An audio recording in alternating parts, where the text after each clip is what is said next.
हरे कृष्णा। नारद जी कहते हैं, राजा शिबी, श्रीहरि के ये कल्याणमय वचन सुनकर सबने वैसा ही किया। अब यह स्थान संपूर्ण तीर्थों का स्वरूप बन गया। अतः देवराज इंद्र ने सुवर्ण के यूपों से सुशोभित अनेकों यज्ञों द्वारा पुनः भगवान लक्ष्मीपति का यजन किया और भगवान के सामने ही ब्राह्मणों को रत्नों के कितने ही प्रस्थ दान किए। दान देते समय उन्होंने केवल यही उद्देश्य रखा कि मुझ पर सर्वात्मा नारायण संतुष्ट हों। तभी से यह तीर्थ इंद्रप्रस्थ कहलाता है। इंद्र ने यहाँ सुवर्ण यूपों से सुशोभित यज्ञों का विधि पूर्वक अनुष्ठान पूर्ण किया। भगवान विष्णु आदि देवताओं की पूजा करके उन्हें विदा किया। फिर ब्रह्मा जी के पुत्र वशिष्ठ आदि ऋत्विजों को धन आदि के द्वारा संतुष्ट करके बृहस्पति को आगे करके इंद्र स्वर्गलोक चले गए। राजन, यहाँ भगवान की भक्ति से युक्त हो इंद्र ने राज्य किया और पुण्य क्षीण होने पर पुनः हस्तिनापुर में जन्म लिया। वहाँ शिव शर्मा नामक एक ब्राह्मण थे जो वेदांगों पारंगत विद्वान थे। उनकी पत्नी का नाम गुणवती था। भगवान के विष्णु सेवक इंद्र उसी के गर्भ से उत्पन्न हुए। शिव शर्मा ने ज्योतिषियों को बुलवाया। ज्योतिषी लगन देखकर उसका फल बतलाने लगे। शिव शर्मा जी, आपका ये बालक भगवान विष्णु का प्रिय भक्त होगा तथा आपके कुल का उद्धार करेगा। ज्योतिषियों का ये शांतिदायक वचन सुनकर शिव शर्मा ने अपने पुत्र का नाम विष्णु शर्मा रखा और उन्हें धन देकर विदा किया। शिव शर्मा बड़े बुद्धिमान थे। वे मन ही मन सोचने लगे, मेरा जीवन धन्य है क्योंकि मेरा पुत्र भगवान विष्णु का भक्त होगा। मन में ऐसी ही बातें विचारते हुए शिव शर्मा ने किसी अच्छे दिन श्रेष्ठ ब्राह्मण के द्वारा शिशु के जात कर्म संस्कार करवाए। जब 7 वर्ष व्यतीत हो गए, 8वां वर्ष लगा, तब उन्होंने अपने पुत्र का उपनयन संस्कार किया। इसके बाद 12 वर्षों तक उसे अंगों सहित वेद पढ़ाए। तत्पश्चात शिव शर्मा ने पुत्र का विवाह कर दिया। बुद्धिमान विष्णु शर्मा ने अपनी पत्नी से एक पुत्र उत्पन्न करके अपने विषय वासना रहित मन को तीर्थ यात्रा में लगाया और पिता के पास जाकर उनके दोनों चरणों में प्रणाम किया। तत्पश्चात महाप्रज्ञ विष्णु शर्मा इस प्रकार बोले, पिताजी, मुझे आज्ञा दीजिए। मैं सत्संग प्रदान करने वाले तृतीय आश्रम को स्वीकार करके अब श्री विष्णु की आराधना करूंगा। स्त्री, गृह, धन, संतान, सुहृद, ये सभी जल में उठने वाले बुदबुदों के समान क्षणभंगुर हैं। अतः विद्वान पुरुष इनमें आसक्ति ना हो। मैंने वेदों के स्वाध्याय से और संतान उत्पत्ति के द्वारा क्रमशः ऋषिगण और पितृऋण से उद्धार पा लिया है। अब तीर्थों में रहकर निष्काम भाव से भगवान केशव की आराधना करना चाहता हूँ। गुण में पदार्थों की आसक्ति का त्याग करके जब तक प्रारब्ध शेष है उसी उत्तम तीर्थ में रहने का विचार करता हूँ। शिव शर्मा ने कहा, बेटा, मेरे लिए भी अहंकार शून्य होकर चतुर्थ आश्रम में प्रवेश करने का समय आ गया है। अतः मैं भी सभी विषयों को विष की भांति त्याग कर श्री केशव रूपी अमृत का सेवन करूंगा। अब मेरी वृद्धावस्था आ गई है, अतः घर में मेरा मन नहीं लगता। तुम्हारा छोटा भाई सुशर्मा कुटुंब का पालन करता रहेगा। हम दोनों श्री हरि के चरण कमलों का चिंतन करते हुए अब यहाँ से चल दें। श्री नारद जी कहते हैं, राजन, ऐसा निश्चय करके वे दोनों मुमुक्षु पिता पुत्र अंधकार पूर्ण आधी रात के समय घर से चल दिए। घूमते हुए इस परम कल्याणदायक तीर्थ इंद्रप्रस्थ में आए। यहाँ अपने पूर्व जन्म के किए हुए यज्ञ यूपों को देखकर विष्णु शर्मा को श्री हरि के समागम का स्मरण हो आया। उन्होंने अपने पिता से कहा, पिताजी, मैं पूर्व जन्म में इंद्र था। मैंने ही भगवान विष्णु को प्रसन्न करने की इच्छा से यहाँ यज्ञ किए थे। यहीं मेरे ऊपर भक्त वत्सल भगवान केशव प्रसन्न हुए थे। मैंने रत्नों से प्रस्थ दान करके यहाँ ब्राह्मणों और सप्तऋषियों को संतुष्ट किया था। उन्होंने ही मुझे विष्णु की भक्ति की प्राप्ति और इस जन्म में मोक्ष होने का आशीर्वाद दिया था। इस तीर्थ को सर्व तीर्थ में बनाकर इंद्रप्रस्थ नाम दिया गया था। उन मुनिवरों ने इसी स्थान पर मेरी मृत्यु होने की बात बताई थी। अंत में भगवान के परम धाम की प्राप्ति होने का आश्वासन दिया है। ये सब बातें मुझे इस समय याद आ रही हैं। यह निगमोध्वक नामक तीर्थ है जिसे मेरे गुरु बृहस्पति जी ने स्थापित किया था। सप्त तीर्थ और निगमोध्वत इन दो तीर्थों के बीच में देवताओं ने इस इंद्रप्रस्थ नामक महान क्षेत्र की स्थापना की है। पिताजी, ये पूर्व से पश्चिम की ओर 1 योजन चौड़ा और यमुना जी के तट दक्षिण तट पर 4 योजन की लंबाई में फैला हुआ है। महर्षियों ने इंद्रप्रस्थ की इतनी ही सीमा बताई है। नारद जी कहते हैं, राजन, ये बात सुनकर शिव शर्मा के मन में बड़ा संदेह हुआ और उन्होंने अपने सत्यवादी पुत्र विष्णु शर्मा से पूछा, बेटा, मैं कैसे समझूं कि तुम पूर्व जन्म में देवताओं के राजा इंद्र थे और तुमने ही यज्ञ करके रत्नों के द्वारा ब्राह्मणों को संतुष्ट किया था। तुम्हारी कही हुई बातें किस प्रकार मेरी समझ में आ जाएं, वह करो। पूर्व जन्म में किए हुए कार्यों का ज्ञान इस समय तुम्हें कैसे हो रहा है?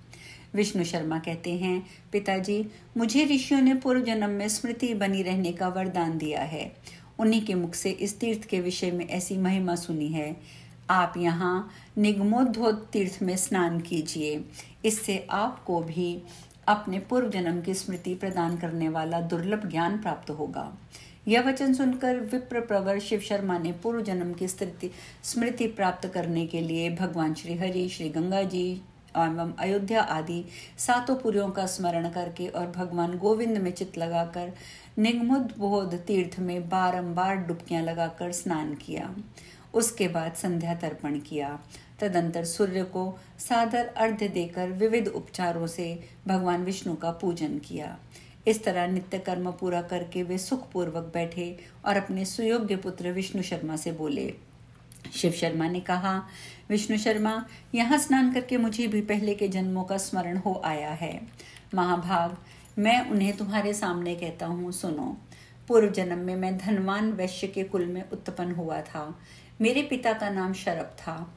वे कान्य कुब्जपुर में निवास करते थे। वहां व्यापार के द्वारा उन्होंने बहुत धन कमाया, परंतु रात दिन उन्हें यही चिंता घेरे रहती थी कि पुत्र के बिना मेरी संचित की हुई ये सारी संपत्ति, सारी धनराशि व्यर्थ है। इस प्रकार चिंता में पड़े हुए वैश्य के घर एक दिन परोक्ष विषयों का ज्ञान रखने वाले मुनिवर देवल जी पधारे। उन्हें आया देख मेरे पिता आसन से उठकर खड़े हो गए। उन्होंने पाद्य और अर्घ्य देकर मुनि को प्रणाम किया, उत्तम आसन पर बिठाया और सम्मान पूर्वक कुशल प्रश्न पूछते हुए कहा, मुनि श्रेष्ठ, आपका इस पृथ्वी पर विचरना हम जैसे गृहस्थों को सुख देने के लिए होता है। अन्यथा यदि आप कृपा करके स्वतः ना पधारें तो घर की चिंता में डूबे हुए मनुष्यों को आप जैसे महात्माओं का दर्शन कहाँ हो सकता है। जिनकी बुद्धि भगवान की चरण रज में चिंतन में लगी हुई है, उन्हें कहीं भी कोई कामना नहीं हो सकती। तथापि यहाँ आपके पधारने का क्या कारण है, यह शीघ्र बताने की कृपा करें। वैश्य के ऐसा कहने पर देवल मुनि ने उनके मनोभाव को जानने के लिए पूछा, वैश्य प्रवर, तुमने धर्म पूर्वक बहुत धन का संचय कर लिया है और उसी से तुम नित्य और नैमित्तिक क्रियाओं का भलीभांति अनुष्ठान करते हो, फिर भी तुम्हारा शरीर सूखा क्यों जा रहा है? यदि कोई गोपनीय बात ना हो तो मुझे अवश्य बताओ। वैश्य ने कहा, मुनिश्रेष्ठ, आपसे छिपाने योग्य कौन सी बात हो सकती है? आपकी कृपा से मुझे सब प्रकार का सुख है। दुख केवल एक ही बात का है कि बुढ़ापा आने जाने पर भी अब तक मेरा कोई पुत्र नहीं हुआ। आप कृपा करके ऐसा कोई उपाय कीजिए जिससे मैं भी पुत्रवान हो सकूं। आप जैसे महात्माओं के लिए इस पृथ्वी पर कोई भी कार्य असंभव नहीं है।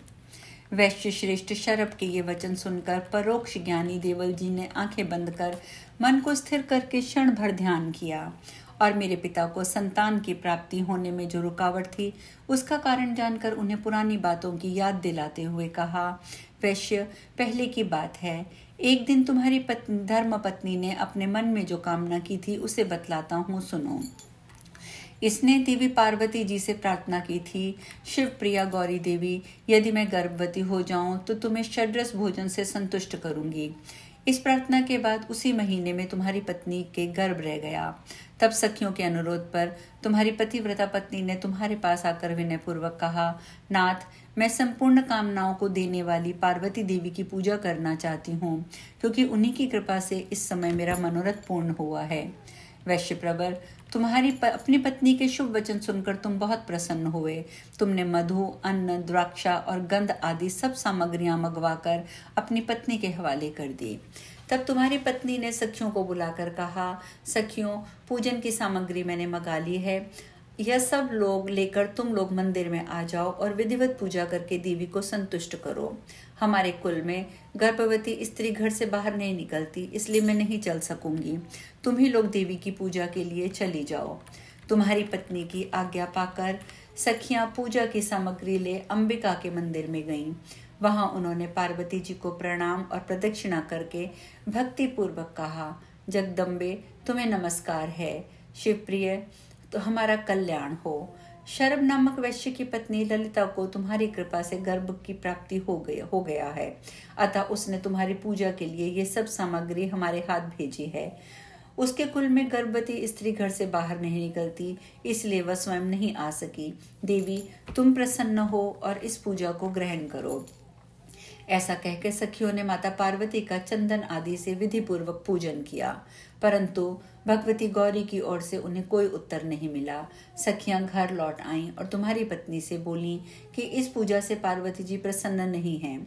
सखियों की बात सुनकर तुम्हारी स्त्री का मन बड़ा व्याकुल हो गया। वह मन ही मन चिंता करने लगी। उनके सुंदर मंदिर में पूजा के समय मैं स्वयं नहीं जा सकी, यही मेरा अपराध है। इसके सिवा दूसरी कोई और बात नहीं जान पड़ती जो उनकी अप्रसन्नता का कारण हो। जो बातें बीत गईं उसको तो बदलना असंभव है, किंतु मैं गर्भ से छुटकारा पाने पर स्वयं भगवती की पूजा के लिए उनके मंदिर में जाऊंगी। महादेवी की पत्नी भगवती उमा को नमस्कार है, वे मेरा कल्याण करें। आज हम कथा में यहीं विश्राम लेते हैं, आगे की चर्चा कल। हरे कृष्णा।